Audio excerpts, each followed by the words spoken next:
দুর্গাপুজো উপলক্ষে আমার সমস্ত বন্ধুদেরকে প্রীতি ও শুভেচ্ছা জানিয়ে আমি আজকের ব্লগটা শুরু করলাম। তো আজকে আমি বানাবো কুমড়োর সবজি আর খিচুড়ি। তো কুমড়োটাকে আগে কেটে নিয়েছি আর আলুও কেটে নিয়েছি। আগের দিন রাত্রিরে ছোলা ভিজিয়ে রেখেছিলাম। তো প্রথমে বড়িগুলোকে এখানে ভেজে উঠিয়ে রাখবো। তারপরে এখানে একটুখানি গরম মশলা দিয়েছি। তারপরে আলুটাকে ভেজে নেব।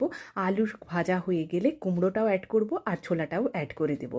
1 চামচ মতো এখানে আদা পেস্ট দেবো আর কিছু বেসিক মশলা যেমন হলুদ, কাশ্মীরি লঙ্কার গুঁড়ো, ধনে গুঁড়ো, জিরে গুঁড়ো আর পরিমাণ মতো নুন দিয়ে ভালো করে এটাকে একটু ভাজবো। কোনো জল কিন্তু এখন অ্যাড করছি না, একটু ঢাকা দিয়ে দিয়ে ভাজবো। তারপরে কিন্তু এখানে গরম জলটা অ্যাড করব। গরম জলটা দেওয়ার পর এটাকে কিন্তু ঢাকা দিয়ে সেদ্ধ হতে দিয়ে দেবো। খুব বেশি কিন্তু কুমড়োতে জল লাগে না, অল্প জলেই তাড়াতাড়ি সেদ্ধ হয়ে যায়। এবারে ওটা সেদ্ধ হচ্ছে, তাকে এদিকে আমি একটা ভাজা মশলা বানাবো। 7টা মতো শুকনো লঙ্কা, দারচিনি 1 টুকরো মতো আর লবঙ্গ আর গোলমরিচ আর ধনে আর জিরে নিয়েছি।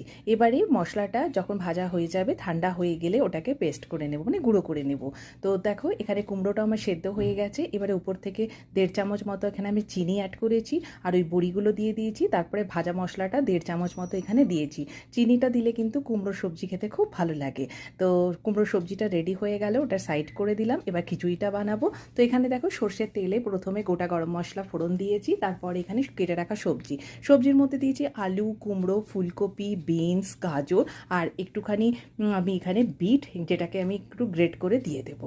তারপরে সবজিগুলো দেওয়ার পর কিন্তু আমি একটা মশলা বেটেছি, একটা টমেটো আর 1 টুকরো মতো আদা আর আছে গোটা ধনে, গোটা জিরে। তারপরে সেই মশলাটা এখানে অ্যাড করে দেবো আর হলুদ আর কাশ্মীরি লঙ্কার গুঁড়ো একটুখানি দিয়েছি।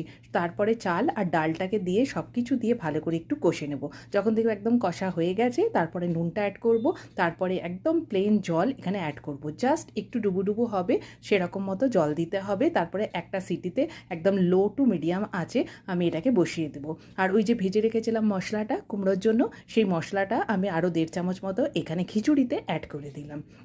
খুব ভালো টেস্ট হয় কিন্তু। তো দেখো খিচুড়িটা একদম তলায় লেগে যায়নি আর খুব সুন্দর হয়েছে। তো ভোগের খিচুড়ি আমি এটা ক্যাসরোলে উঠিয়ে রাখলাম। এবারে লাস্টে আমি এখানে 1 চামচ মতো এখানে ঘি অ্যাড করে দেবো। তো ক্যাসরোলে রেখে দিলাম, গরম থাকবে। এবার আমরা ঠাকুর দেখতে বেরিয়ে যাব। সামনেই আমার দিদি থাকে আর বড়দি ছেলেমেয়েরাও থাকে, সবাই মিলে প্রোগ্রাম করেছি ঠাকুর দেখতে বেরোবো। তো ঠাকুর দেখতে বেরিয়ে খুব ভালো লেগেছিল। একটা জায়গা যেখানে বাংলাতে লেখা আছে দেখ, মুক্তি। হ্যাঁ, মুক্তিটা আমি দেখলাম। অনেকদিন পর বাংলা একটা দেরি হয়ে গেছিলো। তারপরে ঘরে এসে গরম গরম খিচুড়ি আর কুমড়োর সবজি দিয়ে আমরা আমাদের আজকে লাঞ্চ শেষ করলাম।